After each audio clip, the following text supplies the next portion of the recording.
Once again, I am Lancy Koporo Tumusime Margaret Amoti, the author of this book that we've just launched recently, An Emotional Orphan from Pain to Purpose. Literally, it was a cry from the soul, a journey into the wounds we often hide, and an invitation to healing.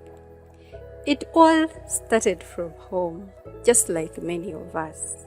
It starts from home, from the family that raised us, because our families are our first classroom, our first mirror, and our first experience of love, connection, or rejection. Whether the family was healthy, normal, or dysfunctional, it leaves a lasting imprint. These early experiences define how we relate to ourselves and the world around us, often in unconscious ways. I grew up carrying invisible scars of loneliness, rejection, and the haunting sense that I didn't belong. And my book, An Emotional Orphan, was born out of that pain, but also out of the purpose I found in the middle of it. So whatever your experience is, I want you to know that you're not alone. Every silent tear, every sleepless night, every ache you cannot explain to anyone, whatever it is, just know that your story matters. This is not me telling you my story. It's about holding up a mirror to yours. I want you to listen, reflect, and see yourself in this journey. And I hope by the end, you will be inspired to start your own transformation. We cannot begin this conversation without talking about fathers. The absent father is one of the deepest wounds in our world today. His absence, neglect, or abandonment leaves children emotionally orphaned, searching for identity, love, and belonging. And when that love is missing, of course, pain takes its place. A father's presence or absence shapes destiny. When a father abdicates his role, whether through pride, irresponsibility, or silence, he leaves behind a vacuum, and nature abhors a vacuum. Something always fills it, whether it is anger, rebellion, crime, addiction, or broken families. Look around our societies. So many of the young men filling prisons, so many daughters trapped in abusive relationships are really children of absent fathers. Children starved of love, guidance, and identity. They are hurting, but don't know how to handle that pain. And when they come to society, society labels them as indisciplined, and so we punish them. But what we call indiscipline is often unresolved pain. And punishment without healing breeds only more anger. That anger spills again into violence, drugs, crime, even terrorism. And then we all live in fear, wondering why evil keeps rising. But what if fathers chose love over pride? What if they returned home, not just physically, but emotionally and spiritually?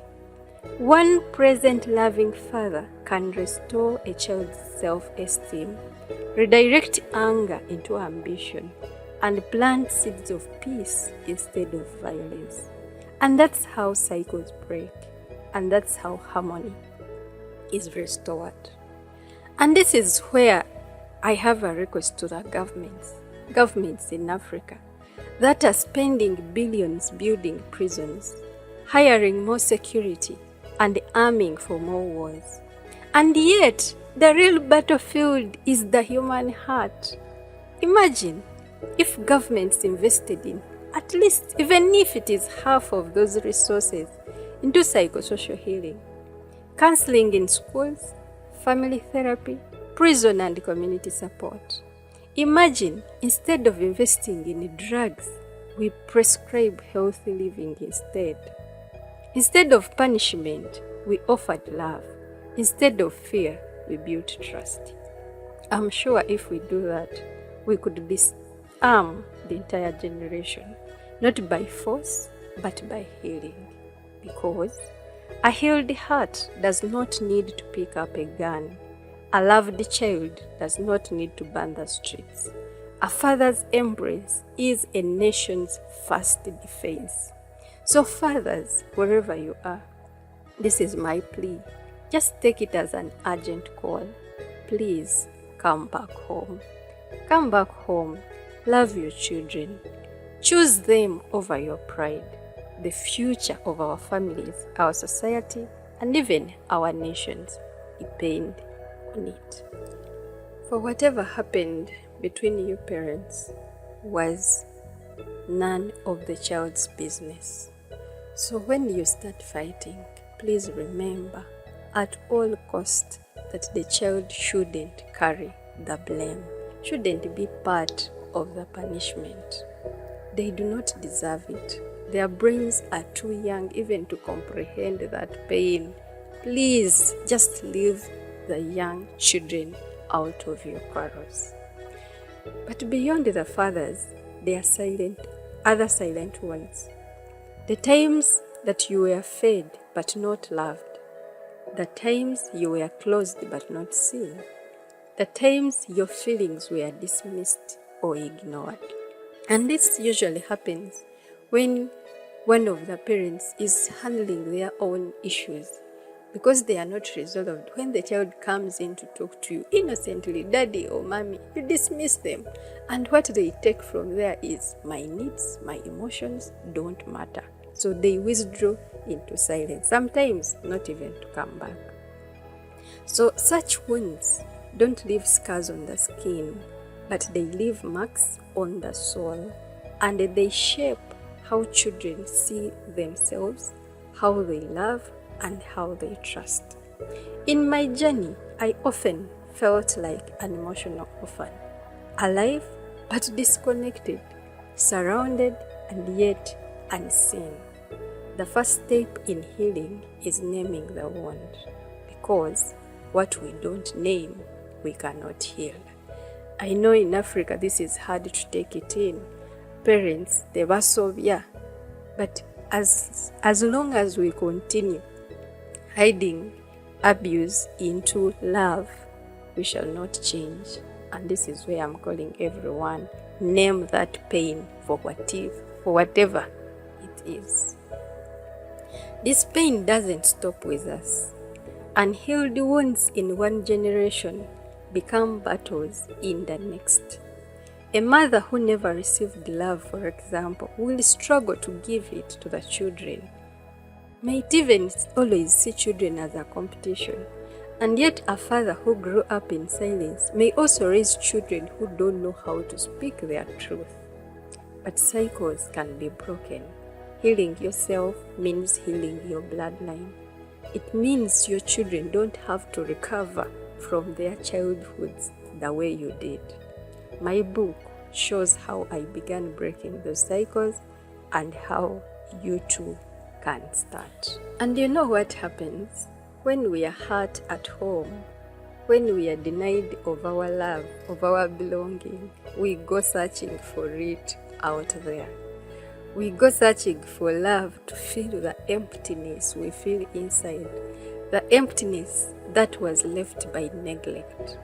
But sometimes the love we find hurts more than it heals. Recently, I was at Makerere University, and everybody, if you ask everyone around society, there is a way they label campusers as, sex workers. But just look at it. These are young girls struggling to get what to feed themselves. Some of them, yes, are just, they need to fit in, they want more. But some of them are genuinely looking for survival. So they go into relationships thinking they are going to fill the void they are feeling inside. When you find a young girl dating an old man who is able to even be their fathers. That is not love. That is searching for the other love, the other belonging, the other void that they had in childhood. And that's what happens all throughout. Sometimes the love we go out looking leaves us more empty, more broken than we were in the beginning. I know what it feels like to hope someone will make you whole, only to end up emptier. We do not fall into love to be made complete. We have to be complete first before we even get into love. That's how it becomes mutual understanding.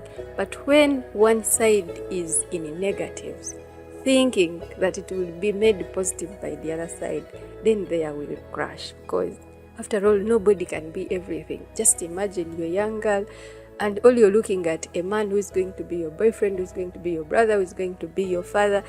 It can't be. He has to play one role. He's either a father figure or a boyfriend. But all that comes from trying to fill the void that we never received in childhood.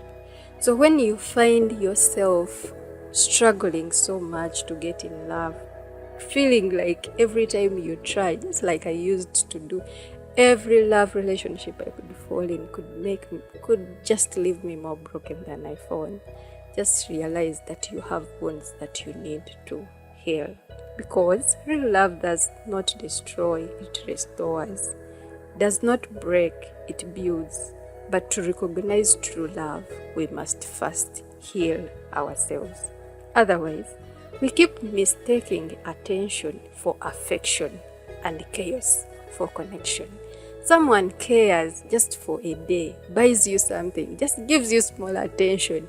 And in your heart, in the child of an emotion orphan, in the heart of an emotion orphan, for her, she believes this is now real love. By the way, an emotional orphan can easily fall for a man who has just bought for them just small things like chips, just small attention can take this girl down to her bed, only to come up with HIV, with another pregnancy, and the cycle of emotional orphans just continue. And so many of us are just like that. We go out looking strong on the outside, and yet we are dying inside. Leaders, parents, even spiritual figures have come to understand many of us wear masks of strength while battling invisible battles. I wore that mask too, smiling while breaking, pretending while breathing. The truth is, pretending keeps us sick. Vulnerability is not weakness, it is courage. Healing begins when we stop performing and start being honest. So we are hurt at home.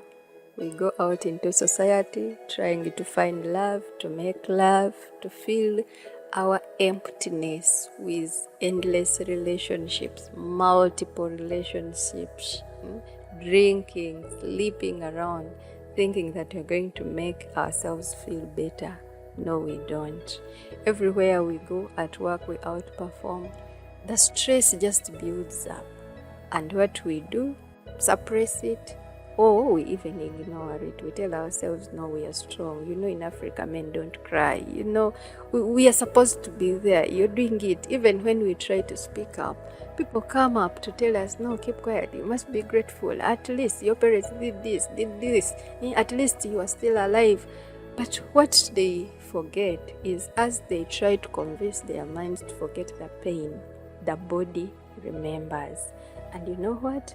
That trauma shows up in our health. Trauma doesn't just live in the mind. No, it hides in the body. Stress becomes ulcers. Repressed anger becomes high blood pressure. Silence becomes depression.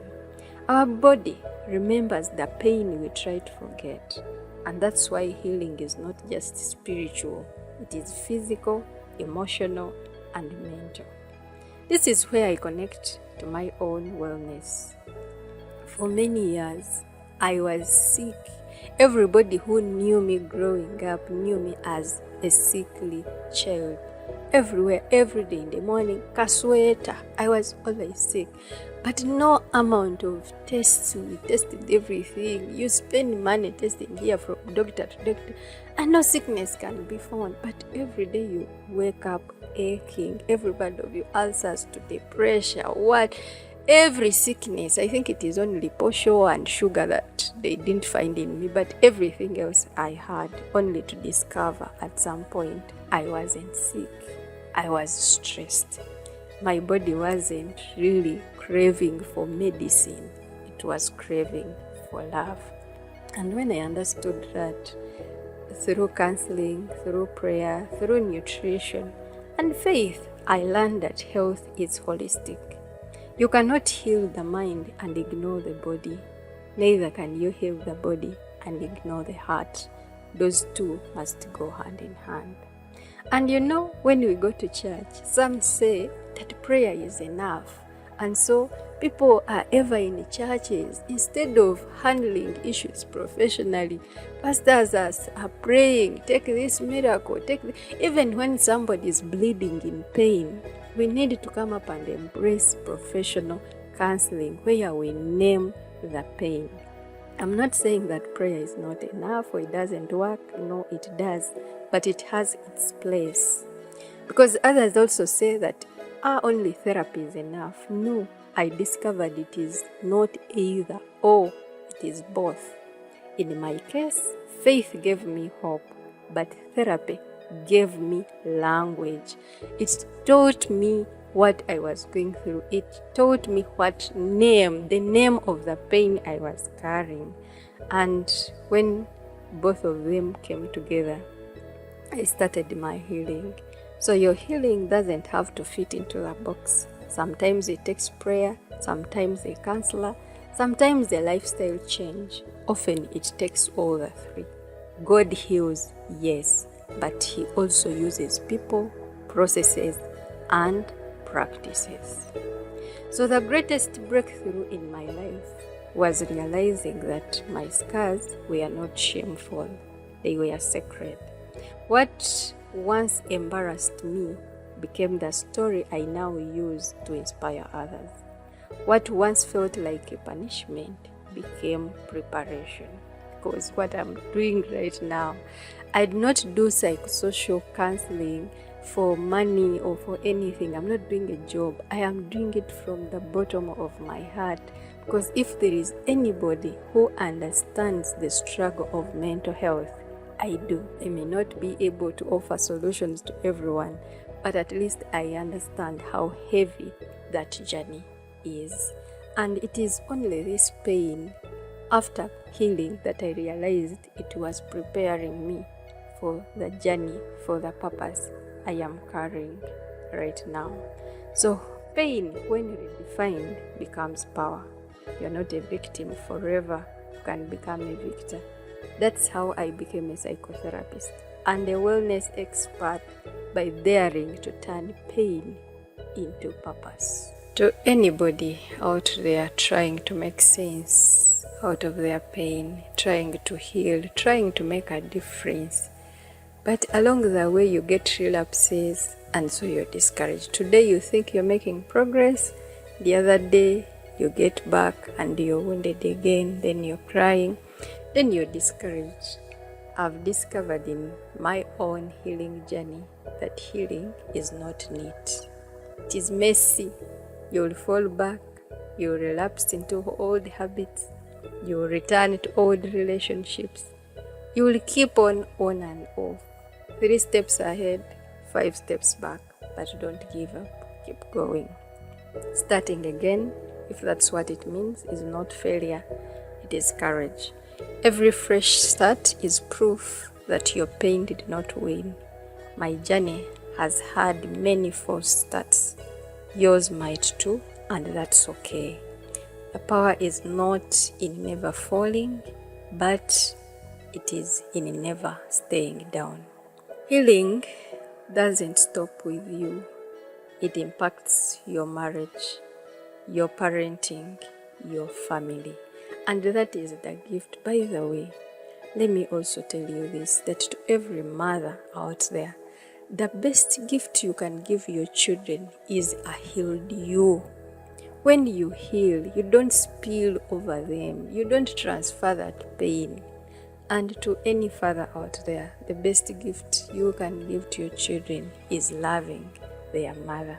So when you heal, it is a gift that carries on and impacts not only you, your marriage, your parenting, your family. Imagine raising children who don't have to recover from their childhoods. Imagine marriages where love is safe and not a battlefield. And let me also tell this. When you happen to come into a relationship and you settle and you get married, why do you have to go on and fight those who came before you? You're already here. You're the one who has won.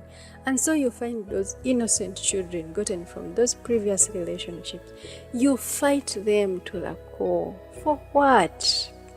Dear sister, auntie, mommy, for what? You're already here. You have daddy's attention. All we need is that sense of belonging. Don't fight us. Don't fight our mother. We cannot change it. That's how it is. No child ever chooses their parents. So wholeness in families is possible, but only if we do the hard work of healing ourselves first. Daddy heal, mommy heal, stepmom heal, stepdad heal, and let us also as children heal. Silence keeps us sick. That's why I'm daring to tell my story. For years, I was afraid to share it. I was asking, what would people think? What will they say? Probably they would judge me. But when I did, I realized that my story gave others courage to speak. So when we tell our stories, we not only heal, we help others heal. Your story could be the key to someone else's freedom. My book, called An Emotional Orphan, From Pain to Purpose, I named it so because I felt homeless in my own skin, and that was forever.